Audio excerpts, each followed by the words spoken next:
प्यारे मुसलमानों, अस्सलामु अलैकुम वरहमतुल्लाहि वबरकातुहू। माँ एक ऐसा रिश्ता कि जिसके बारे में सुनकर हर शख्स के दिल में प्यार भर आता है। ये वो रिश्ता है कि जो वालिदैन में भी ज़्यादा प्यारा होता है, क्योंकि कोई भी इंसान, कोई भी बच्चा अपनी माँ के साथ वक्त ज़्यादा गुजारता है और उससे लाड भी ज़्यादा करता है। और इसी की तरह ही माँ भी अपने बच्चे के ज़्यादा दुख बर्दाश्त करती है। तो माँ की खिदमत तो बहुत ही बड़ी अजीम काम है, लेकिन इसका अजर भी सुन लीजिए जो कि एक वाक़ये से साबित है। हज़रत अब्दुल्ला बिन अब्बास रज़ी अल्लाह तआला अन्हुम के पास एक शख्स आया और आकर उसने अपना मामला सुनाया कि हज़रत मुझसे बहुत बड़ा गुनाह हो गया। अब वो गुनाह क्या था? वो कहता है कि मैंने एक औरत के यहाँ निकाह का पैगाम भेजा, तो उसने मुझे इनकार कर दिया। अब किसी और शख्स ने भी उसके यहाँ निकाह का पैगाम भेजा, तो उसने उस शख्स को हाँ कर दी। मुझे बड़ी गैरत आई कि यार मुझे इनकार कर दिया और उसे हाँ कर दी। अब आप देखिए, अक्सर ऐसी ज़िंदगी के मामलात में होता है कि कोई शख्स है, उसने कोई काम आपको कहा, आपने उसे इनकार कर दिया, या आपने किसी शख्स से कोई काम कहा कि भई मेरा ये काम कर दो, उसने इनकार कर दिया कि मेरे पास टाइम नहीं है या मैं नहीं कर सकता, या जो भी व्हाटसोएवर। और किसी और ने अगर उसे कोई काम कहा और उसने कर दिया, तो इतना दुःख आपको इस बात पे नहीं लगता कि भई मुझे इनकार किया है, जितना इस बात पे लगता है कि फलाँ बंदे का काम उसने कर दिया। इसी तरह उस शख्स को बहुत दुःख लगा। अब उसने कहा कि मुझे इतना दुःख हुआ और इतना गुस्सा आया कि मैंने गुस्से में आकर उस औरत को ही कत्ल कर दिया। अब गुनाह कर बैठा हूँ, तो मुझे कोई तौबा की सूरत बताएँ कि किस तरह से मेरी तौबा हो सकती है, मेरी माफ़ी हो सकती है। इस पर हज़रत अब्दुल्ला बिन अब्बास रज़ी अल्लाह तआला अन्हुम ने फरमाया कि तुम्हारी माँ ज़िंदा है? उसने कहा कि नहीं, माँ तो ज़िंदा नहीं है। तो फिर उन्होंने कहा कि फिर जाओ, सच्ची तौबा करो और कोई ऐसा काम करो कि जिसके ज़रिए तुम अल्लाह के करीब हो सको। यानी ऐसे नेकी के काम करो, भलाई के काम करो कि अल्लाह का कुर्ब हासिल हो, अल्लाह के करीब हो जाओ। अब वो शख्स ज़ाहिर है ये बात करके चला गया होगा। तो बाद में एक और सहाबी या एक और अल्लाह के बंदे उनके करीब आए कि हज़रत आपने उस शख्स से ये क्यों पूछा कि तेरी माँ ज़िंदा है?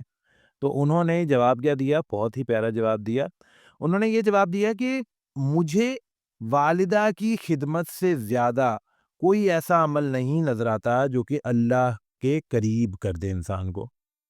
यानी बहुत सारी नेकियां हैं, अमल हैं, अच्छा है, और भी चीज़ें हैं जो अल्लाह के करीब करती हैं। लेकिन ऐसी चीज़ जो कि अल्लाह के सबसे ज़्यादा करीब करती है या अल्लाह का कुर्ब दिलाती है, वो वालिदा की खिदमत से बढ़कर कोई नज़र नहीं आई। इसी तरह एक और वाक़या भी ऐसा ही है, वो हमारे प्यारे आका के बारे में है कि नबी पाक सल्लल्लाहु अलैहि वसल्लम की खिदमत में एक शख्स हाज़िर हुआ और उसने अर्ज़ की कि या रसूल अल्लाह, मुझसे एक बहुत बड़ा गुनाह हो गया है। प्यारे आका ने फरमाया, इसका मफ़हूम कुछ यूँ है कि तुम्हारी वालिदा ज़िंदा है? उसने कहा कि नहीं, वालिदा तो ज़िंदा नहीं है। फिर प्यारे आका ने फरमाया, यानी कि पूछा कि कोई खाला वग़ैरह? तो उसने बताया कि जी खाला है। तो नबी पाक सल्लल्लाहु अलैहि वसल्लम ने फरमाया कि उनकी जाकर खिदमत करो। तो ये एक तरह से हल बताया गया है कि अगर कोई इंसान से गुनाह हो जाए, गुनाह कबीरा, यानी अब देखें कि बड़ा गुनाह है। छोटे-मोटे गुनाह तो अल्लाह पाक देखें, अब वज़ू करता है इंसान तो गुनाह माफ़ होते हैं, नमाज़ पढ़ता है गुनाह माफ़ होते हैं, इस्तिग़फ़ार करता है गुनाह माफ़ होते हैं। तो कुछ ऐसे गुनाह भी हैं जो तौबा करके माफ़ होते हैं, जैसे कबीरा गुनाह हो गए। तो कबीरा गुनाहों का आप देखें कि इसमें ज़िक्र आया कि जो कबीरा गुनाह हैं, उनके लिए अल्लाह का कुर्ब चाहिए और अल्लाह पाक के कुर्ब के लिए अपनी वालिदा की खिदमत। तो इससे दरअसल हमें सबक ये मिलता है कि हम अपने वालिदैन की खिदमत करें, क्योंकि ये चीज़ अल्लाह पाक को बहुत पसंद है। और जब अल्लाह पाक का कुर्ब हासिल होगा तो इंशाअल्लाह अल्लाह पाक इन गुनाहों को भी माफ़ फरमा देंगे। और अपने गुनाहों की तौबा भी अल्लाह से करते रहें। इसमें एक बहुत बड़ा सबक ये भी आता है कि मायूस नहीं होना चाहिए। आपसे बैकग्राउंड में जो हो गई गलतियाँ, गुनाह हो गए पिछली ज़िंदगी में, बस उन पे नदामत इख्तियार करें, उन्हें बुरा समझें। भई, मैंने एक जगह तौबा का तरीका सुना था कि तौबा के तरीके के लिए 3 चीज़ें, 3 पॉइंट्स हैं लाज़मी। सबसे पहले कि उस गुनाह को जो हो गया दिल से बुरा समझें कि भई मैंने एक गलत काम किया है। उसके बाद शर्मिंदगी का इज़हार, पहले तो गलत समझना कि भई ये गलत है, ये गलत चीज़ है, अच्छा नहीं है। फिर शर्मिंदगी का इज़हार कि जो मैंने किया है वो गलत किया है, मुझसे गलती हो गई। और तीसरा पुख्ता इरादा कि आइंदा मैं ये काम नहीं करूँगा। تو جب یہ تینوں چیزیں ہو جاتی ہیں تو اللہ کے حکم سے انسان بالکل خالص توبہ ہو جاتی ہے۔ تو ہمیں توبہ کرتے رہنے چاہیے، اور اس کے علاوہ اللہ پاک انشاءاللہ ہمیں ضرور معاف فرما دیں گے۔ مزید یہ کہ اپنی والدین کی خدمت کریں، اور اگر کوئی ایسے ہیں جن کے والدین یا والدہ زندہ نہیں ہیں تو اپنے خالہ کی یا والدہ کی کوئی بہن ہے ان کی خدمت کریں۔ انشاءاللہ اللہ پاک ہمارے گناہوں کو ضرور معاف فرمائیں گے۔ باقی یہ ہے کہ انسان کی زندگی ہے، غلطیاں ہوتی رہتی ہیں، بہت سارے معاملات ہو جاتے ہیں۔ عادت نہ بنائیں، بار بار نہ کریں ایک چیز، ایک کام ہے۔ فار ایگزامپل کسی کی خدمت کرنا ہی ہے، وہ ایک کام ہے۔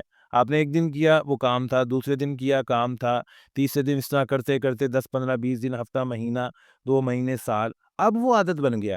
اب دیکھیے اگر تو وہ عادت اچھی ہے تو وہ نیکیاں بڑھا رہی ہے، بڑھا رہی ہے، بڑھا رہی ہے، بڑھا رہی ہے، اور آپ چاہے اب آپ کو محسوس نہیں ہوتا، آپ ایک کام ڈیلی کر رہے ہیں، ایک روٹین، ایک دفعہ ایسے ہو جاتا ہے ایک ٹائم پہ وہ روٹین میں آ گیا، تو اب آپ کو محسوس ہی نہیں ہو رہا وہ کام کر رہے ہیں، لیکن نیکیاں بن رہی ہیں، نیکیاں مل رہی ہیں، سوری۔ اب ایک برا کام ہے، وہ روٹین میں آ گیا تو اب گناہ مل رہے ہیں۔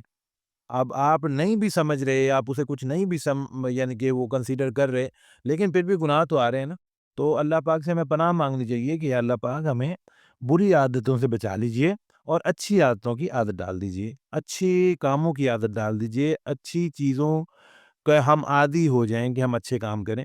اللہ پاک ہم سب کے حامی و ناصر ہوں اور ہمیں معاف فرما دیں۔ آمین ثم آمین۔